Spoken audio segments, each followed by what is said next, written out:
నమస్తే. ప్రస్తుతం మనం మహబూబ్‌నగర్ జిల్లా కేంద్రంలో ఉన్నాము. 3 నెలలుగా చిరుత ఇక్కడ టీడీ గుట్ట వద్ద ఉన్నాము. కెమెరా పర్సన్ చూపించడం జరుగుతుంది. ఈ గుట్ట ప్రాంతంలోనే 3 మాసాలుగా చిరుత ఇక్కడనే సంచరిస్తుందని చెప్పుకోవచ్చు. ఆ ఫారెస్ట్ అధికారులను, పోలీసులను ముప్పు తిప్పలు పెట్టిన దాఖలాలు కూడా ఉన్నాయి. ఏ ఒక్కరు కూడా ఈ ప్రాంతానికి సంబంధించిన కూడా రాత్రి వేళల్లో బయటికి రాకుండా ఎప్పటికప్పుడు వాళ్ళకు సలహాలు ఇస్తూ, సూచనలు చేస్తూ కూడా వాళ్ళని జాగ్రత్త పరిచారని చెప్పుకోవచ్చు. 3 మాసాలుగా చిరుత అంటే ఫారెస్ట్ అధికారులు బోన్లు ఏర్పాటు చేసి బోన్లో చిక్కుకోవడం జరిగింది ఈరోజు. అయితే దానికి సంబంధించిన ఏదైతే 3 చిన్న చిరుతలు వాటి అంటే జన్మనిచ్చిన 3 చిన్న చిరుతలు కూడా ఇక్కడ ఇదే అటవీ ప్రాంతంలో టీడీగుట్ట అటవీ ప్రాంతంలో ఉందని చెప్పుకోవచ్చు. ఇప్పుడు ప్రస్తుతం బోన్లోకి చిక్కిన చిరుతను వైద్య చికిత్స అనంతరము దాన్ని జూ పార్కు తరలించే అవకాశాలు ఉన్నాయి. గతంలో చూసాము ఈ ప్రాంతంలో అంటే ఇక్కడ ఫారెస్ట్ అటవీ ప్రాంతంలో చిరుత సంచరిస్తుందని మైరు పార్క్, అదేవిధంగా ఇప్పుడు మనం టీడీగుట్ట ఈ ప్రాంతంలో కూడా చూసాము.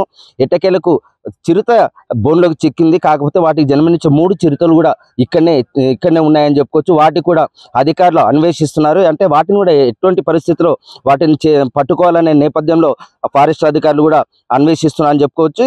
ఎట్టకేలకు ఈ ప్రాంత వాసులు ఊపిరి పీల్చుకున్నారని చెప్పుకోవచ్చు. ఎందుకంటే ఆ పెద్ద ఏదైతే చిరుత కోసం 3 నెలలుగా రాత్రింబవళ్ళు నిద్రకు దూరమై కూడా వారు ఇక్కడ కాపలా కాసిన పరిస్థితి ఉంది. ఎట్టకేలకు వాళ్ళంతా ఈ ప్రాంతానికి సంబంధించిన వారితో పాటు ఫారెస్ట్ అధికారులు, పోలీసులు వారికి సూచనలు చేస్తూ వినూత్న పద్ధతిలో ప్రచారాలు కూడా చేయడం జరిగింది. మనం చూసాము గతంలో కొత్త సినిమా గిట్ట వస్తే ఏ విధంగా ప్రచారం నిర్వహిస్తే అటువంటి పద్ధతిలోనే ఇక్కడ సంచరిస్తున్న చిరుత కోసం వినూత్న పద్ధతిలో కూడా ప్రచారం నిర్వహించడం జరిగింది. ఏదేమైనప్పటికీ 3 మాసాలుగా అధికారులను, అదేవిధంగా టీడీగుట్ట వాసులను ముప్పు తిప్పలు పెట్టిన చిరుత ఎట్టకేలకు బోన్లో చిక్కుకుందని చెప్పుకోవచ్చు. మరో 3 చిన్న చిరుతలను అంటే వాటిని కూడా పట్టుకునేది. ఇక్కడ ఈ ప్రాంతవాసులను శ్రీధర్ అడిగి చెప్పు. శ్రీధర్, అందరికీ నమస్కారం. నా పేరు రాచల శ్రీధర్, టీడీగుట్ట నివాసిని.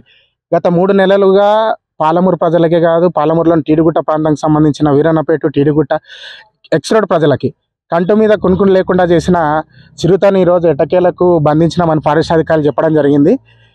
గత 3 నెలలుగా ఎక్కడికక్కడ జూన్ 29 మొట్టమొదటిసారిగా ఇదే ప్రాంతంలో పులి సంచరించడం అందరూ కూడా చూసిండ్రు. 6 నుంచి ఈరోజు వరకు కూడా 10ల సంఖ్యల సార్లు అది రోడ్ల మీదకి రావడం, రోడ్డుకు అతి సమీపంలో జనవాసాల మధ్య తిరగడం, అలాగే గుళ్ళ మీద ఎక్కువసేపు ఉండి చాలా మందికి కూడా ప్రజలంతా భయభ్రాంతులకి గురి చేసిన సందర్భం మనందరం చూసాము.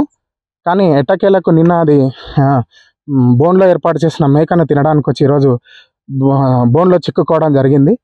నేను అటవీ శాఖ అధికారులకు, పోలీసు అధికారులకు, అలాగే జిల్లా యంత్రాంగానికి పాలమూరు ప్రజల తరఫున, టీడీగుట్ట ప్రజల తరఫున పులిని పట్టుకున్నందుకు సంతోషిస్తూ ఇంకో విషయం కూడా మీ దృష్టికి తీసుకురావడం జరుగుతుంది. ఏంటంటే, మీరు ఇది ఒక్క చిరుతను మందించి ఈరోజు చిరుతను పట్టుకున్నామనే విషయంలో మీరు దీన్ని ఇంతటితో ఆపొద్దు. దయచేసి ఇంకా మాకున్న సమాచారం మేరకు కూడా 2 నుంచి 3 పులులు ఉన్నాయన్నట్టు సమాచారం ఉంది. ఒకటి ఏజ్డ్, ఇంకొకటి యంగెస్ట్ పులిని కూడా గుర్తించినట్లు స్థానికులు మేము చూసినాం ప్రత్యక్షంగా, ప్లస్ స్థానికులు కూడా చూసిండ్రు. మీరు ఇప్పటికీ ఈ ఆపరేషన్ని ఎక్కడ కూడా ముగించకుండా ఫారెస్ట్ డిపార్ట్మెంట్, పోలీస్ డిపార్ట్మెంట్ ఇద్దరు కంబైన్లో ఎట్లయితే ఆపరేషన్ చేసిండ్రో ఇంకా పికెటింగ్లు ఏర్పాటు చేసి ప్రజలు ఎక్కడ కూడా ఇక్కడ ఈ చుట్టుపక్కల ప్రాంతంలో రాకుండా మొత్తం మీరు రెక్టిఫై చేసి పులులు ఏవి లేవని తెలిసేదాకా కూడా దీన్ని మీరు లైట్గా తీసుకోకుండా ఖచ్చితంగా మీరు ప్రణాళికాబద్ధంగా ముందరికి వెళ్ళి నిజ నిర్ధారణ చేసుకున్న తర్వాతనే ఈ అంశం మీద మీరు వెనక్కి తగ్గాలి. అంతవరకు కూడా మీరు ప్రజల ఎక్కడ కూడా రిలాక్స్ కావాల్సిన అవసరం లేదు. దయచేసి అందరూ కూడా అప్రమత్తంగా ఉండాలని చెప్పి పాలమూరు నివాసిగా కోరుతున్నాను. ఇది ఇప్పటికైనా ఇంకా ఊపిరి పీల్చాల్సిన అవసరం లేదు. ఎందుకంటే ఇక్కడ వాటి జన్మనిచ్చిన చిరుతలు ఇక్కడనే ఉన్నాయి. పూర్తిగా 2 మాసాలకు సంబంధించిన చిరుతలు కూడా ఇక్కడనే ఉన్నాయంటూ కూడా స్థానికులు చెప్పడం జరిగింది. ఇప్పటికైనా అధికారులు ఎప్పటికప్పుడు ఈ ప్రాంతం పైన అన్వేషించడము, అదేవిధంగా ఇక్కడ జాగ్రత్తలు తీసుకోవాల్సిన పరిస్థితుల్లో ఇక్కడ ఉన్న కాలనీ వాసులకు కూడా చెప్పాల్సిన అవసరం ఉంది. మహబూబ్నగర్ నుంచి మన తొలివేలు కోసం మీ మధు. కావాల్సినటువంటి సూచనలు ఇచ్చుకుంటూ వేరే డివిజన్ స్టాఫ్ వనపర్తి నుంచి కూడా స్టాఫ్ని తీసుకొని వచ్చి ఇక్కడ టీములుగా తయారు చేసి రెగ్యులర్గా మానిటర్ చేయడము, ఆ రోజు ఉదయం వెళ్ళి మేకపిల్లల్ని ఆ 4 కేజెస్లో పెట్టడము, పెట్టి మళ్ళీ నైట్ అంతా మేకపిల్లలు ఉంటాయి, ఉదయం వాటిని తీసుకొని రావడం, ఇట్లాంటి కార్యక్రమాలన్నీ చేసినాము. సో ఇన్ని రోజులు మొన్న కూడా నేను చెప్పాను, దానికి ఆహారం దొరుకుతుంది అక్కడ ఆ డంప్ యార్డ్ దగ్గర కుక్కలు ఉండడము, తర్వాత ఆ గుట్ట మీద కూడా వైల్డ్ బోర్డ్స్, అవి అడవి పందులు, ఇట్లాంటివి మంచి ఆహారం, దానికి ఆహారం దొరుకుతుంది కాబట్టి అక్కడనే ఉండి అక్కడనే వెళ్ళి రావడం ఇట్లాంటివి చూసినాం మనం. సో గత 2-3 రోజుల నుంచి కూడా కంటిన్యూగా కనబడుతుంది. సో మేబీ మరి రాత్రి మనకు తెల్లారగట్ల ఎర్లీ మార్నింగ్ బోన్లో అది ఈరోజు మనకు ఆ మేకపిల్లని చూసి వచ్చింది, బోన్లో చిక్కింది. సో అందరు కూడా ఇప్పుడు ప్రజలకు కూడా కొంత ఇది ఈజ్ అయిపోయినది. సో వాళ్ళు కూడా ఎలాంటి ఇది లేకుండా ఇప్పుడు హాయిగా ఉండొచ్చును. సో కొంత ఇట్లాంటి చిరుతపులులు ఎప్పుడు కూడా కొంత తెలివిగానే ఉంటాయి, అడవి జంతువులు కాబట్టి. వాటి ప్రదేశంలో మనం ఉన్నాం కాబట్టి ఆందోళన అనేది సహజమే, కానీ కొంత అవగాహన చేసుకొని కూడా బాగానే ఉన్నారు, కోఆపరేట్ చేశారు ఇన్ని రోజులు కూడా అక్కడ ఉన్నటువంటి వీరన్నపేట ప్రజలు. సో వాళ్ళు కోఆపరేషన్, మన ఎఫర్ట్స్ అన్నీ కూడా ఫలించి ఈరోజు చిరుతపులి మనకు చిక్కింది. దీన్ని ఇప్పుడు కొంత ట్రీట్మెంట్ చేయాల్సిన అవసరం ఉంటుంది కాబట్టి జూ పార్కుకు పంపించాము, హైదరాబాద్ జూ పార్కుకు. అక్కడ కొంత ట్రీట్మెంట్ చేసి మళ్ళీ దగ్గరలో ఉన్నటువంటి అడవిలోకి దాన్ని రిలీజ్ చేస్తారు. ఇక అన్నీ అంటారు, అప్పటి నుంచి 2 ఉన్నాయన్నారు, తర్వాత కబ్స్ ఉన్నాయన్నారు, రకరకాలటువంటి గుహాగానాలే, కానీ ఇంతవరకు 2 ఎప్పుడు మనకు కనిపించలేదు. ఎక్కడ కూడా దాని ఆనవాళ్ళు లేవు, ఏ కెమెరా కూడా చిక్కలేదు. ఇదే చిరుతపులి మొదటి నుంచి కూడా తిరిగేది అదొకటే, అది మనకి ఈరోజు పడింది. మార్గం ఇప్పుడు ఎలుగుబంటి చనిపోయింది, 2 చిరుతలు చనిపోయింది. ఇక్కడ నుంచి హైదరాబాద్ నుంచి తీసుకెళ్లే క్రమంలో అవును ఫుడ్ ఏర్పాటు చేసి ఫుడ్ ఇచ్చినా తినవు. అందుకనే వెటర్నరీ డాక్టర్స్ని కూడా తీసుకొచ్చి చూపించడం జరిగింది. లోకల్ వెటర్నరీ డాక్టర్స్, వాళ్ళ సజెషన్స్ ఉన్నాయి. మనం జూ పార్క్ వెటర్నరీ డాక్టర్ల వాళ్ళకు కూడా దీని కండిషన్ అంతా కూడా మనం వీడియో తీసి పంపించాము.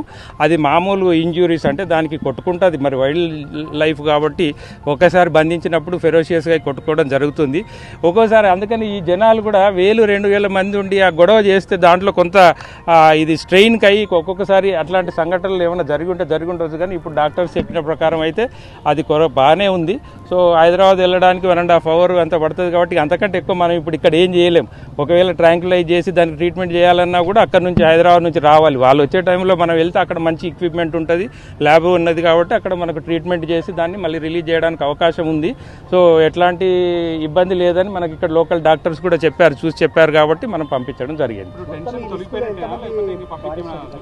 ఇప్పుడు నేను సూచనలు ఏమిటి, టెన్షన్ ఇప్పుడు ఉన్నటువంటి లెపర్డ్ అయితే మనకు పట్టుబడింది.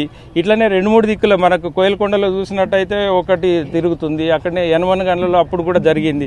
సో చిరుతపుళ్ళు మన అడవిలో ఉన్నాయి. అడవికి దగ్గరలో ఉన్న ప్రజలందరూ కూడా అప్రమత్తంగా ఉండాల్సింది ఎక్కడున్నా కూడా. సో ఇట్లాంటిది వచ్చినప్పుడు ఆందోళన చెందుతూ కొంత సమయం పాటించినట్టయితే మనకు ఇట్లా బోన్లు ఏర్పాటు చేసి ఇది పట్టడం, ఇది ఒకటే మార్గం, వేరే మార్గాలు లేవు. పైనుంచి వలలేసి పట్టాలి, ఇట్లాంటిదంతా కూడా ఇబ్బందికరమైన ఫారెస్ట్ ఏరియాలో. అదే మనకు టౌన్లలో అక్కడిక్కడ ఉన్నట్టయితే వేరే మార్గాల ద్వారా పడతాం, కానీ ఇది ఫారెస్ట్లో అయితే ఇట్లాంటి సంఘటనలు జరుగుతూ ఉంటాయి. సో అన్ని డిస్ట్రిక్ట్స్లలో కూడా ఈ మధ్యలో వార్తలు వస్తున్నాయి, ఎందుకంటే వాటి పాపులేషన్ కూడా పెరుగుతుంది. మన దగ్గర కూడా మంచి అడవి విస్తీర్ణం అభివృద్ధి చెందుతుంది కాబట్టి వాటి పాపులేషన్ పెరిగింది. సో ఇట్లాంటి సంఘటనలు జరుగుతూ ఉంటాయి, కానీ మనమే సమయం పాటించి కొంత ఓపికతో ఉన్నట్టయితే మనం ట్రాప్ చేయడానికి అవకాశం ఉంటుంది. Thank you.